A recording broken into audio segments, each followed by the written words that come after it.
Buenas tardes a todos. Estamos aquí a 11 de junio 2014, comenzando un nuevo programa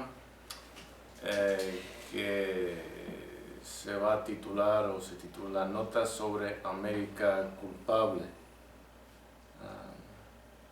Esto es como se titula este programa. Y vamos a hablar un poco sobre los propósitos de la obra y así pues entenderemos de qué trata. Para empezar, queremos entender el mundo actual tal y como es, lo cual es tremendamente importante, es el objeto de muchas disciplinas diferentes, sociología, de cierta forma antropología, ciencias políticas, economía, por nombrar algunos, ha sido los más así destacables que me vienen a la mente inmediatamente. Entonces, queremos ver el mundo tal y como es, para darnos cuenta, entre otras cosas, cómo estamos nosotros. Cuando hablo de nosotros, típicamente hablo de los países latinos de habla hispana, particularmente, aunque grosso modo incluiría, por ese nosotros incluiría, al decir países hispanos, tanto los países de la península ibérica, Portugal y España, como todos los países de Latinoamérica, de México para abajo, incluyendo Brasil. A la vez queremos entender por qué es como es y no de otra forma. ¿Okay? Cómo están las cosas y el por qué. Es muy importante entender el por qué. Una vez es un proceso esencialmente clínico. O sea, llega un paciente a cualquier tipo de clínico, médico, psiquiatra, cualquier tipo de terapeuta.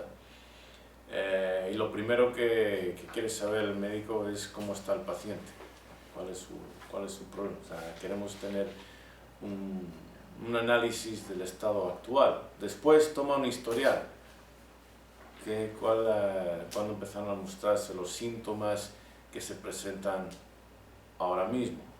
Si te duele la espalda, cómo te duele, dónde te duele, cómo es el dolor, si es crónico o agudo, y después se localiza, se trata de calificar 0 a 10, cómo es intenso, etc.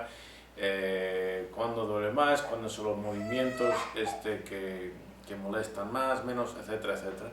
Y luego se pasa a tomar un historial de la patología, suponiendo que es una patología.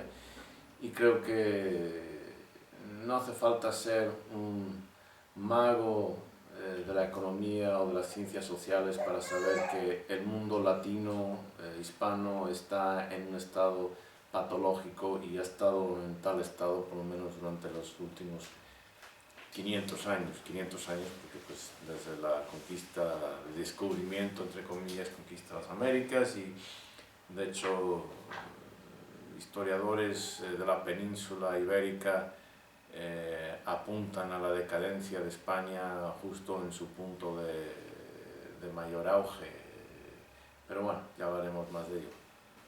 Para clausurar ese tema es en 1492 cuando se completa la reconquista de la península, se expulsan los judíos, los moros, etc. Ese es el punto de la decadencia, el punto de la futura grandeza, pero ahí está. Pero bueno, volviendo a eso, entonces queremos entender el por qué estamos como estamos y no de otra forma. Y para eso hace falta recurrir al historial, igual que con un paciente se le pregunta, bueno, ¿cuándo inició este problema? Por lo menos cuándo se dio cuenta, de qué forma, qué es lo que estaba haciendo, etcétera, etcétera, y de ahí pues tratar de entender la etiología, como decimos en las disciplinas clínicas, la etiología de la patología, y luego pues pasar al tratamiento. Esa es la idea. Tercer propósito de América Culpable es el estudio de América. Aquí cuando digo América me refiero a los Estados Unidos de América, ya que pues simplemente por su preponderancia han efectivamente usurpado el título de América, como si pues son los únicos dignos de ese título, los demás pues no, ni Canadá siquiera, pero no se lo merecen. Entonces, el estudio de América, ¿y por qué el estudio de América? Porque América juega un papel central en ese aprendizaje, en el aprendizaje de cómo están las cosas ahora, en el mundo actual, todo el mundo, y cómo hemos llegado a cómo están y por qué no son de otra forma. América juega un papel tremendamente importante en ese aprendizaje. Y aquí nos vamos a hacer unas preguntas esenciales, ya para ayudarnos a centrarnos en este proyecto de América Culpable. Número 1. ¿Por qué América domina el mundo? Y aquí pues hay subpreguntas. ¿Por qué 13 colonias británicas a finales del siglo XVIII fueron capaces de derrotar la gran superpotencia de su época? Lo que muchas personas no comprenden, no se dan cuenta, es que la liberación de las 13 colonias del dominio británico no fue algo que tuviera que suceder, ni mucho menos. Fue una tremenda sorpresa, porque Gran Bretaña era la superpotencia del día y estas eran simplemente pues unas provincias.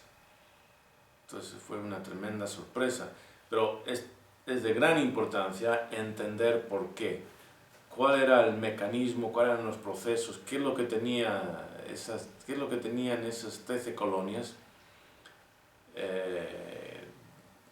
que les dieron la capacidad contra las probabilidades de, por una parte, unirse y de otra parte, vencer a la gran superpotencia de sus tiempos. Conviene entender eso. ¿Por qué fueron capaces de unificarse en una sola nación? ¿Okay? Eso es importante también entenderlo. ¿Por qué se unificaron en una sola nación? ¿Por qué las 13 colonias decidieron no declarar su independencia, valga la redundancia, independientemente? Y por lo contrario, se unieron para formar una sola nación. Aquí, si hacemos una comparación así con la historia de Latinoamérica, ¿por qué no hay ese tipo de unidad entre los latinos? ¿Sí? De forma que se formaron muchos países, sí, por razones históricas, pero la Gran Colombia, por ejemplo, de Simón Bolívar, se deshizo en diferentes países. ¿Por qué no se mantuvo una unificación? ¿Por qué el impulso americano, Estados Unidos, fue de unificarse, con esa gran excepción de la guerra civil americana a mediados del siglo XIX, la guerra de secesión, como le llaman algunos? ¿Por qué la tendencia ha sido de unificarse, mientras que en los países de Latinoamérica ha sido de separación? La historia de España ha sido una historia de autonomías y de impulso a separarse, que hay una pista. Pero incluso el estado de Texas, que fue una nación independiente por unos años, decidió ceder su independencia a favor de unificación con la Unión, cosa que no mucha gente sabe. Entonces, ¿por qué fueron capaces de unificarse en una sola nación?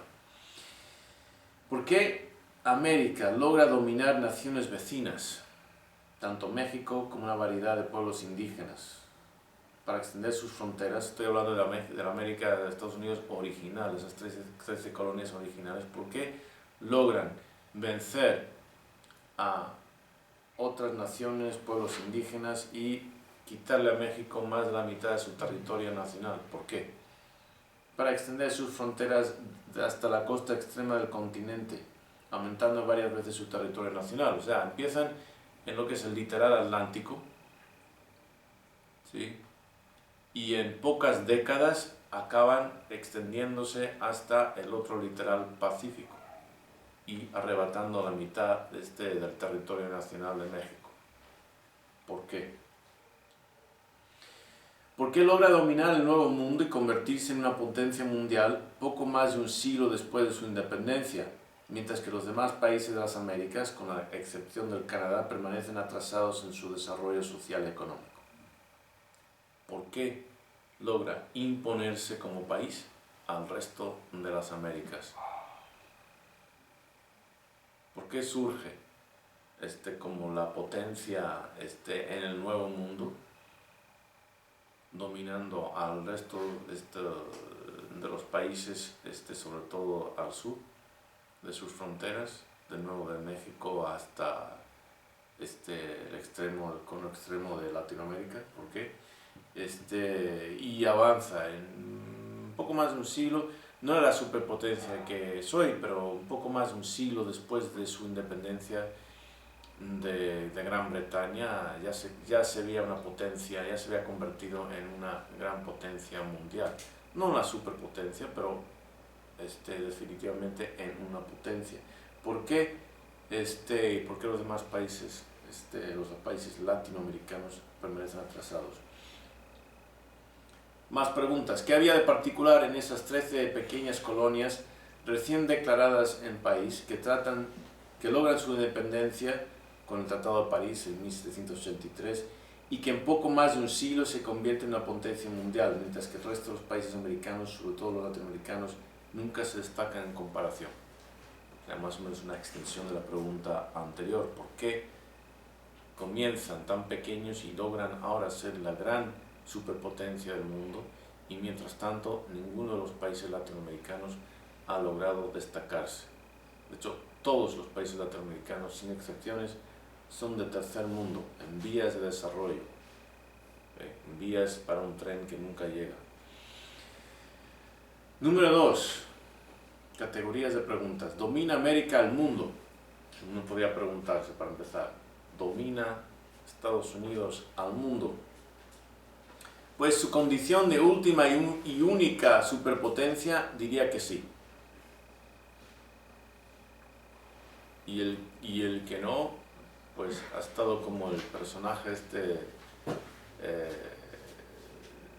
del folclore americano, Rip Van Winkle, que sale al bosque a cazar y se encuentra con unos duendes y empieza a jugar a los bolos con ellos y a tomar quién sabe qué bebida, y despierta como un siglo después.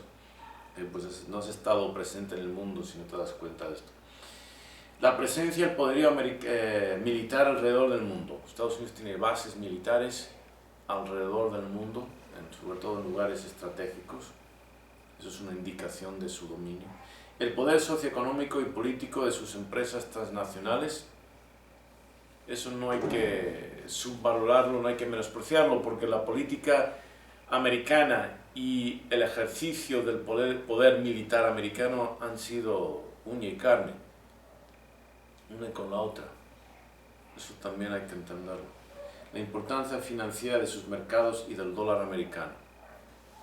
Otra indicación de que Estados Unidos domina el mundo. Presencia de bases militares en lugares estratégicos. El impacto internacional a todos los niveles, tanto de la guerra contra el narcotráfico como de la guerra contra el terrorismo global. Esos dos frentes, militares, paramilitares, de espionaje, etc.,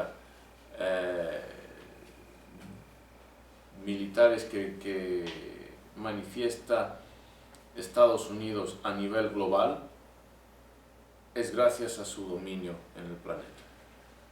Si no tuviera la fuerza para imponer su voluntad, no podría existir ni la guerra contra el narcotráfico ni la guerra contra el terrorismo global.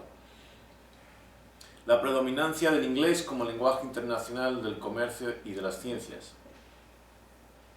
Es el lenguaje prácticamente oficial de las ciencias. Casi todo el mundo, cuando publica algún descubrimiento, lo publica en inglés, y es el lenguaje en el cual la inmensa mayoría de los descubrimientos científicos están expresados. Lenguaje internacional del comercio, pues también. La imposición del sistema socioeconómico capitalista alrededor del planeta, eso es una manifestación de lo que habíamos mencionado, del poder socioeconómico y político de sus empresas transnacionales. Entonces vemos que de diversas formas Estados Unidos domina el planeta porque se impone económicamente, se impone militarmente. El capitalismo no solamente es un modelo económico, sino es un modelo socioeconómico. En realidad aquí tenía que poner la imposición cultural, Hollywood, el estándar de cultura que impone Hollywood a nivel mundial, se manifiesta de muchísimas formas. En la moda se manifiesta en la forma de pensar, obviamente la forma de gastar su dinero, lo que la gente quiere. Bien, ahora hay que ser un poco más precisos. ¿Qué parte o partes del mundo domina en particular? No domina tanto en China, por ejemplo, o en Rusia, como domina en México o en Colombia. ¿En qué consiste ese dominio? ¿Cómo se ha logrado? ¿Cómo se mantiene? ¿Cuál es el propósito del mismo? ¿Quién o quiénes se benefician de ello? No se benefician los muchachos del gueto. ¿Quiénes se están beneficiando del dominio americano? Todas esas son preguntas muy importantes. ¿Por qué los demás países de las Américas acaban siendo dominadas por América? ¿En qué consiste y cómo se manifiesta ese dominio a lo largo de los últimos 2 siglos y medio? ¿Por qué, de nuevo, reformulando la pregunta anterior, por qué acaban siendo dominadas los demás países? ¿Por qué acaban siendo dominadas por Estados Unidos? ¿Y en qué consiste y cómo se ha manifestado ese dominio a lo largo de los últimos 250 años? Ahora estamos hablando de historia, estamos hablando de economía, estamos hablando de historia militar. ¿Por qué los países latinos de las Américas han permanecido atrasados, tercermundistas, o sea, inestables políticamente, retrasados económicamente, desdichados socialmente, mientras que los países anglófonos, América y Canadá, se han destacado por su riqueza económica, por su prosperidad social y por su estabilidad política? O sea, en el ámbito político, económico y social, los países latinos de América son todo lo opuesto a lo que vemos en los países anglófonos, Estados Unidos y Canadá. De hecho, esto es parte de un perfil que se manifiesta a nivel internacional. Los países de la anglosfera, Estados Unidos, Canadá, Gran Bretaña, Irlanda, Australia, Nueva Zelanda, no creo que se me escape ninguno, tienen el nivel socioeconómico más alto, de lo más alto del mundo, y en comparación con los países de lo que se llama la hispanidad, a pesar de que más o menos tenemos la misma población, la disparidad entre la estabilidad política y el bienestar económico es tremenda. Y eso es algo que vamos a ver en este proyecto. ¿De qué es América culpable? Ya que se titula así, América culpable, ¿de qué es culpable? El ser rico no es causa de culpabilidad, el ser poderoso tampoco. El imponerse, ser más fuerte, más rico, más poderoso, eso no te hace culpable de nada. Pero aquí caben más preguntas. ¿Somos culpables también todos los que compartimos el continente con ellos y sin embargo no hemos ni remotamente sabido replicar el modelo de progreso y prosperidad americano en nuestros países hispanos? ¿Sí? O sea, hay dos formas de ver esto de América culpable. América en términos de Estados Unidos, culpable, y América en términos de todas las Américas culpables. Y aquí tenemos unos temas relacionados. ¿Cuáles han sido las condiciones ambientales, geográficas, climáticas, geológicas, etcétera? Las económicas, las sociales y culturales, incluyendo las religiosas, las políticas, etcétera, etcétera, que han conspirado, coludido, facilitado o colaborado con el dominio americano, tanto internas a América como externas a ella. ¿Qué es lo que ha ayudado? En el qué es el concepto más amplio de la palabra, de todos los ángulos. ¿Qué es lo que ha colaborado a este dominio? Nos interesa tratar de identificar cuáles son los aspectos culturales, quizás propiamente americanos, responsables por su éxito entre las naciones del mundo. O sea, podemos aquí mirar condiciones ambientales, geografía, climatología, geológicas, recursos naturales, etc. Pero luego están las cuestiones culturales, lo que ellos mismos, las personas aportan. Entonces nos interesa tratar de identificar cuáles son los aspectos de la cultura americana misma que hayan podido aportar, ser responsables por su éxito entre las naciones del mundo. Nos interesa el estado de la distribución de riqueza y prosperidad en el mundo actual. Hay patrones discernibles entre los de arriba y los de abajo. Tenemos que ver cómo está la riqueza, la prosperidad o la falta de ella, la pobreza y la miseria, cómo están distribuidos alrededor del mundo. Porque eso nos va a ayudar a entender quizás cuáles son las estrategias humanas, o sea, entre la cultura, que son más competitivas, más aptas para la prosperidad y cuáles son las menos. De hallarse estos patrones, pues estamos buscando patrones, ¿en qué consiste? ¿Tiene la prosperidad americana algo que ver con estos patrones de distribución de riqueza, prosperidad y bienestar mundiales? Es decir, aquí estamos mirando a ver, de entre las naciones más pobres, hay algo en las culturas mismas, en las situaciones intrínsecas de estas culturas, de estos países, de estos pueblos, que los han hecho más predispuestos a contribuir a la riqueza americana.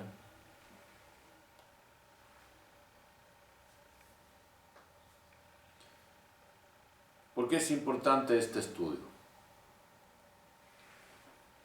Pues por una parte porque vivimos principalmente en un mundo en que los Estados Unidos directa o indirectamente ha creado y que el resto del mundo en mayor o menor medida ha dejado crear, que aquí hay una complicidad de alguna forma.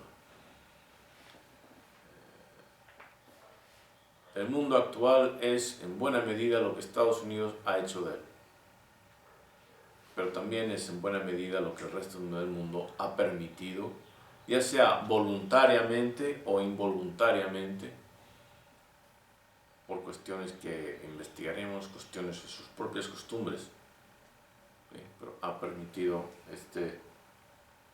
que se forme. Pero no fue siempre así, y así ahora, brincando atrás de nuevo en la historia, vemos que en 1776, cuando Estados Unidos declara, las 13 colonias declaran su independencia en Gran Bretaña, las 13 colonias juntas apenas tienen 2.5 millones de habitantes. Desde un inicio de 2.5 millones de habitantes, ahora con más de 300 millones de habitantes dominan el mundo. Otros países en el continente americano gozaban de mayor antigüedad, desarrollo cultural y hasta riqueza económica. México. Y sin embargo nunca lograron superar su condición de colonia tercermundista. ¿Qué sucedió ahí? El éxito americano, por lo tanto, nos dice mucho acerca del fracaso relativo de otros muchos países del mundo. Porque el éxito americano no es independiente del fracaso de los demás países. La capacidad competitiva de Estados Unidos es un reflejo, la otra cara de la moneda, de la falta de competitividad de otros países. Teorías y perspectivas. Hay ciertas teorías, ciertas perspectivas que voy a presentar en cuanto a la cultura, comenzando sobre la psicología cultural, una disciplina nueva que yo estoy proponiendo, y sobre la naturaleza de la historia misma. Comenzamos con una nueva definición de la cultura. La cultura consiste en los patrones perdurables de adaptación ambiental, patrones de conducta, de pensamientos y de ideas y de emociones y valores de un grupo de personas que se transmiten a lo largo de generaciones. Patrones perdurables de adaptación ambiental. Hay que entender qué me refiero con eso. Por el ambiente me refiero no solamente al ambiente físico, al clima, a la geografía, la geología, etc. Durante una buena parte de nuestro desarrollo como especie, en eso consistía la cultura, fundamentalmente, en buena parte, en una adaptación al medio ambiente, a la temperatura, a la geografía, a la fauna, a la flora, cuáles son las plantas domesticables, cuáles eran los animales, tanto domesticables como comestibles, etc. Buena parte de la cultura era una adaptación a ese ambiente físico, podríamos decir.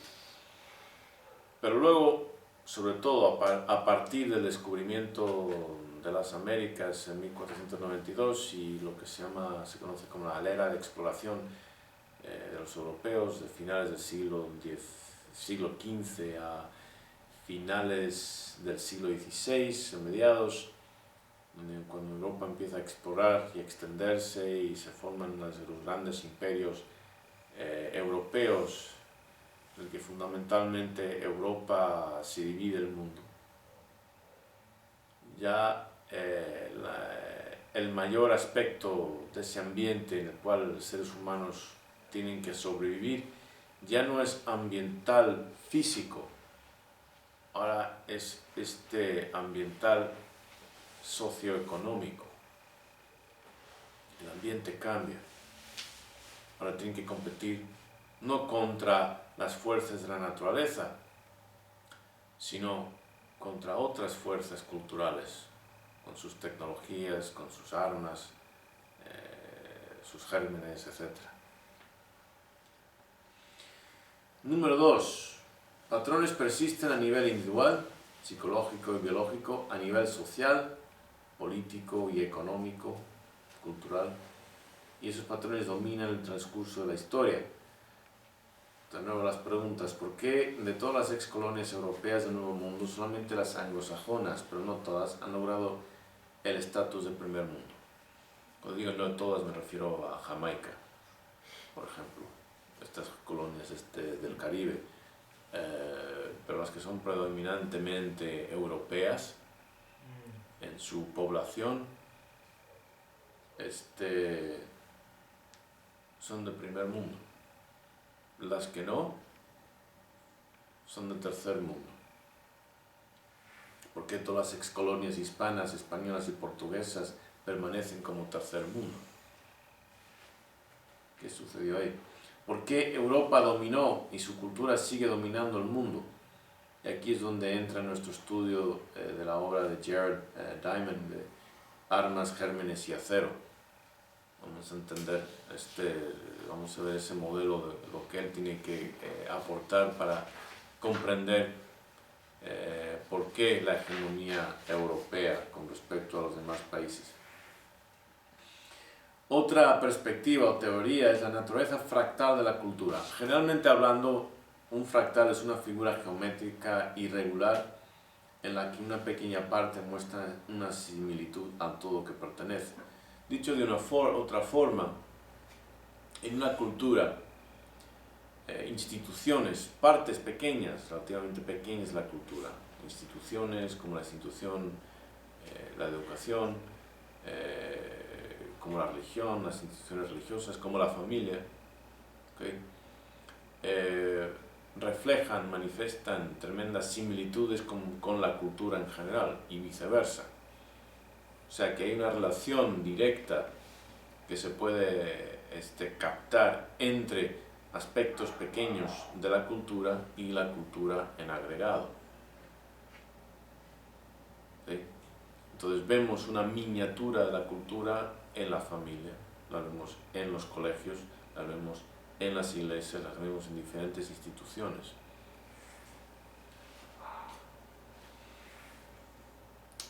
Aquí hemos explicado una pequeña muestra institucional de una cultura revela aspectos generales de la misma. De igual forma, los aspectos generales de la cultura se manifiestan en sus instituciones. Entonces, de lo pequeño podemos entender lo grande, de lo grande vamos a poder entender mejor lo pequeño. Número 4. Existe una relación directa causal entre las características socioeconómicas de un país y su cultura. La prosperidad o falta de ella socioeconómica es una manifestación de la cultura. ¿Okay? Volviendo a uno de los temas con los que iniciamos esta presentación, que unas preguntas que nos hemos repetido de diferentes formas. ¿Por qué las 13 colonias lograron unirse? ¿Por qué las 13 colonias lograron dominar otros pueblos en su entorno? ¿Por qué se extendieron? ¿Por qué se convirtieron en una potencia en poco más de un siglo? ¿Por qué ahora son una superpotencia? Tenemos que entender la cultura. La cultura no está divorciada de ese éxito y de esa propensidad hacia el progreso de las Américas, de Estados Unidos, sino que es simplemente una manifestación de la cultura. Número 5. Las condiciones socioeconómicas y políticas de un país están fundamentadas en su cultura. Esto es parte de las teorías que vamos a ver, que voy a proponer o tratar de defender, exponer y tratar de defender en este estudio. Las condiciones socioeconómicas y políticas de un país están fundamentadas en su cultura y la cultura en su religión. Entonces vamos a ver aquí una cadena causal. Hemos dicho que el estado socioeconómico está fundamentado en la cultura. ¿En qué se fundamenta la cultura? La cultura se fundamenta en la religión. ¿La religión en qué se fundamenta? En el concepto de lo sagrado y su relación con el mismo. Entonces creamos así una jerarquía cognitiva afectiva que domina en todos los aspectos de una sociedad. Entonces pasamos de forma inversa en lo sagrado, lo que esa cultura considera lo sagrado y su relación con ella. La institución que organiza a los miembros de la cultura, de la sociedad, en términos de ese concepto de lo sagrado y la relación con ella, es la religión. La religión se va manifestando en los principios y valores, los patrones generales de esa sociedad, y eso lo entendemos como cultura, pero la economía y la política son propiedades que emergen. Sociedad, política y economía son propiedades que emergen de la cultura. Decimos que una sociedad es un grupo de personas que se organizan y se relacionan de acuerdo a una cultura. Es una definición así funcional de la cultura. Entonces tenemos lo sagrado y la relación con ello. Encima la religión. Encima de la religión tenemos cultura y propiedades que emergen de la cultura, que están íntimamente relacionadas con ella. Sociedad, economía y política.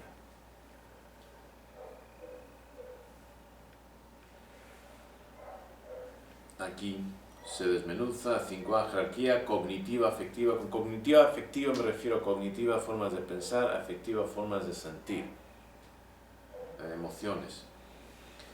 Jerarquía cognitiva afectiva social que comienza con el concepto de lo sagrado y nuestra relación con él. B. Ese concepto y esa relación se formaliza socialmente a través de la institución de la religión, de la cual la cultura es una manifestación directa o indirecta. La sociedad viene a ser la manifestación expresada, vivida, activa de la cultura, siendo la política y la economía, dos aspectos más dinámicos y manifiestos de esa sociedad y por extensión de la cultura, de la religión y lo sagrado de la misma. O sea, que podemos ir del concepto de lo sagrado y nuestra relación con él, hasta la economía y la política de un pueblo. ¿A dónde nos lleva ese tipo de análisis? Pues nos lleva a, por ejemplo, explicar, entender por qué los países más religiosos son los más pobres, son los que mayor inestabilidad política tienen, mayor corrupción, mayor impunidad.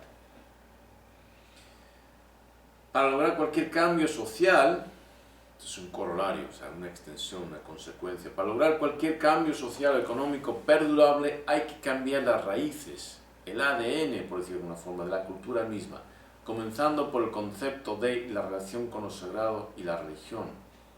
De ahí que pocos países excoloniales hayan o vayan a lograr superar su condición tercermundista, porque está arraigado esa condición tercermundista que se manifiesta en la política, en la economía y en la sociedad, está arraigado en la religión, en su concepto de lo sagrado. Eso es muy difícil de cambiar.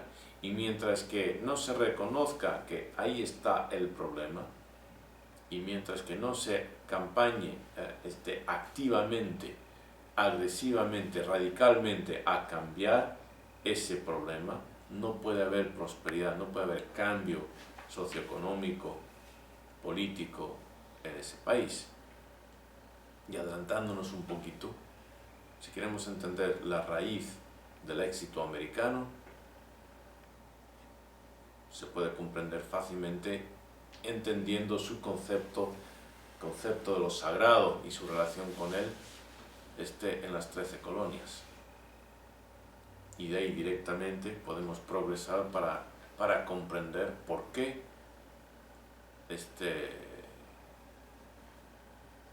la política, la sociedad y la economía de Estados Unidos. Otra teoría, la psicología y hasta el trastorno de personalidad de una cultura se puede analizar y diagnosticar igual que si se tratara de un individuo. O sea, podemos ver una cultura como si fuera una persona, simplemente revisando tanto el expediente histórico como el récord de su condición actual. Igual que una persona, cuando un psicólogo diagnostica a una persona, pues dos cosas precisa una representación de sus patrones actuales, conducta, pensamiento, emoción, y necesita un historial de esas conductas, y de ahí se pasa a la diagnosis. Pues una de mis teorías aquí es que se puede hacer lo mismo con una cultura, analizando cuál es su estado actual y analizando el récord, o sea, su historia. 7. En términos de adaptación al medio ambiente, la cultura de un pueblo es análoga a la biología de una especie animal. Lo mencioné así de paso anteriormente. Inicialmente la cultura humana se centraba o surgía principalmente en la adaptación al medio ambiente en términos de propiedades o características físicas. El clima, la geografía, la geología, o sea, la disposición tridimensional de la tierra, lo que había debajo, la riqueza, los recursos, el clima, etc. Si hay muchos ríos, pocos ríos, lagos, si es una isla, todo eso. La fauna, los animales, la flora, todo eso. Entonces las culturas humanas eran en buena parte una adaptación a ese medio. Se desarrollaban patrones de comportamiento, de conducta, de pensamiento, de emociones en términos a la supervivencia dentro de ese medio. Sin embargo, con la globalización del mundo, a partir de la era de exploración de los países europeos, ya el ámbito de competitividad, de supervivencia para el ser humano no es tanto el físico, sino ahora es la relación con otras culturas. Entonces, el ámbito en el cual los países o los pueblos tienen que competir para sobrevivir no es tanto lo físico, sino ahora es las estrategias competitivas de otras culturas. Entonces, a partir de esa globalización, digamos, momentos en el siglo XVI, las culturas se convierten en estrategias competitivas, o se pueden analizar desde esa perspectiva. Estrategias competitivas, no tanto de supervivencia ambiental, sino de competición, supervivencia contra otras culturas. De esa forma, se puede hablar de culturas mejores o culturas peores. Continuamos. El gran ambiente, o en el gran ambiente socioeconómico, político y militar global, algunas culturas, las coloniales, se encuentran mal adaptadas para competir exitosamente con las más exitosas, y como consecuencia se han formado adaptándose a posiciones sumisas, serviciales, tercermundistas. Eso es una consecuencia.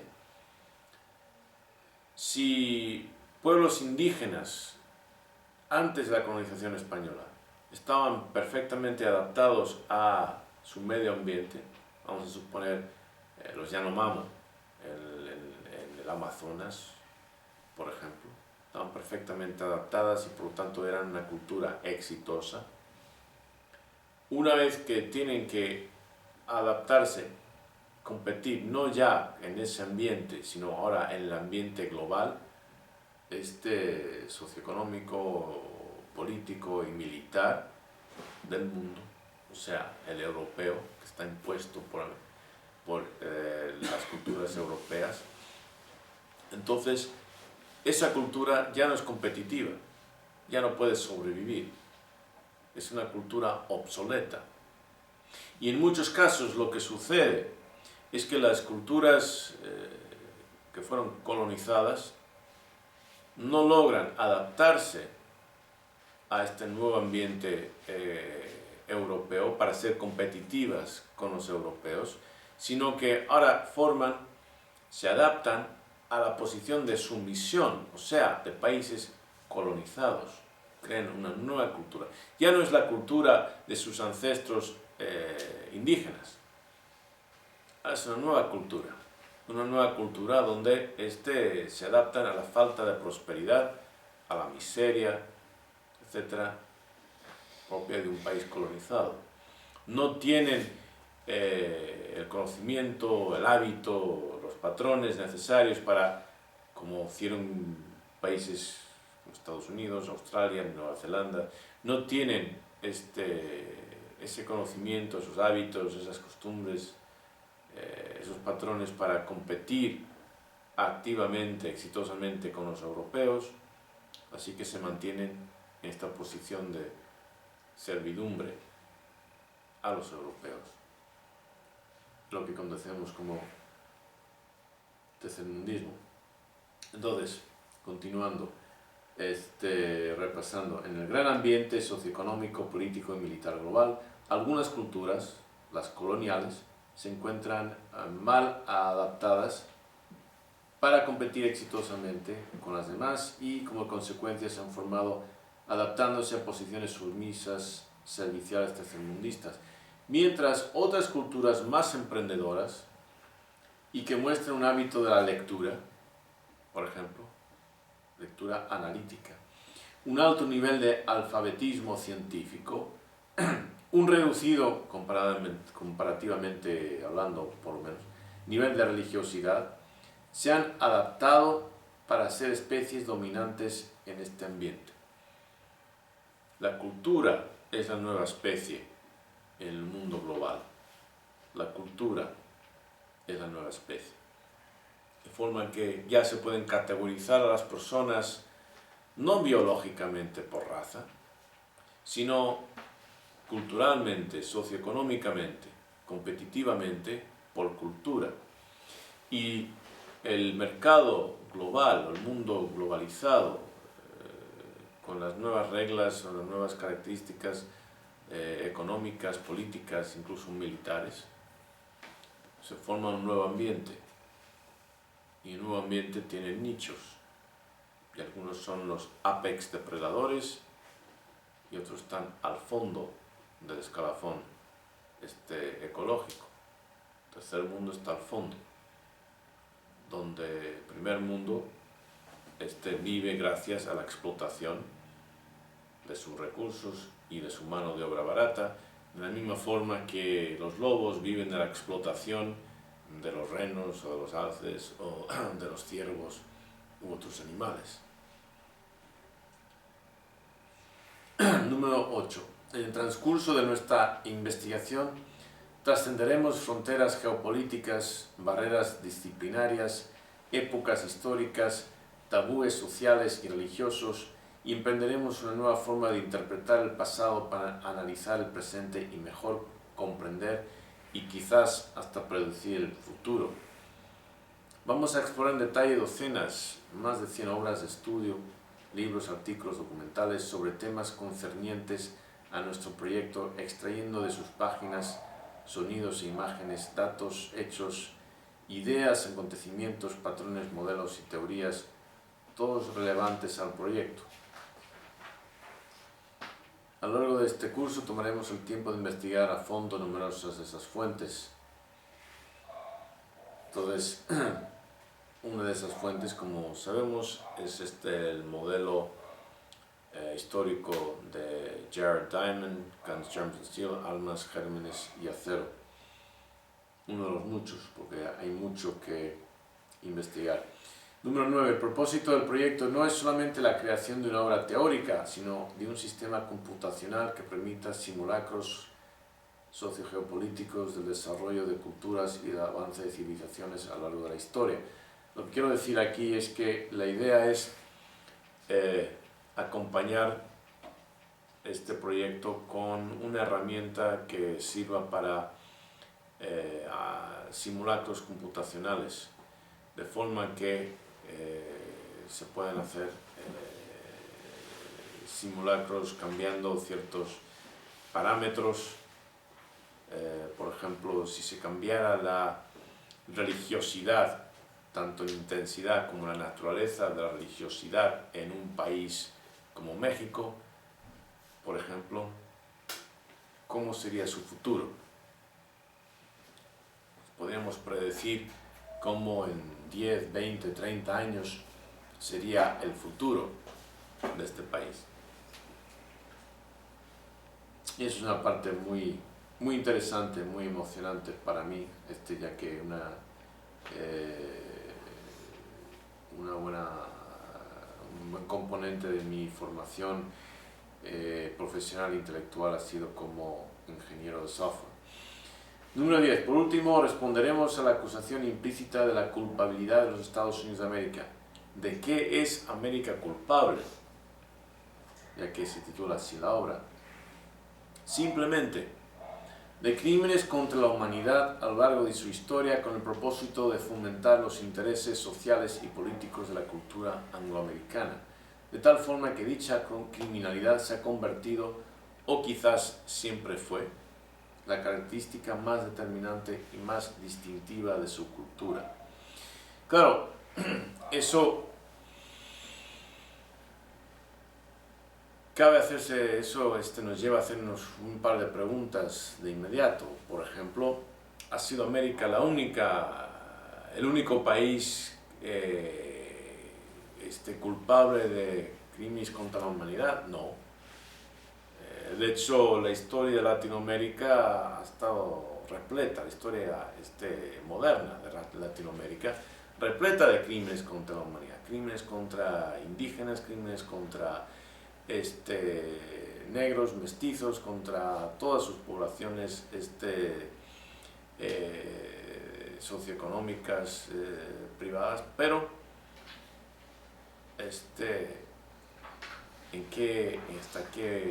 hasta qué punto, de qué forma, vamos a ver discrepancias entre lo que Estados Unidos ha profesado ser desde su declaración de independencia y los valores de libertad y igualdad, ¿okay? Y lo que de verdad ha sido la realidad, mientras que otros países en el mundo nunca han presentado ese tipo de frente, ni para sí mismos ni para otros. Entonces, eso es algo que vamos a investigar en sumo detalle. Y aquí termina nuestra presentación, vamos a tomar un descanso y luego abriremos para preguntas.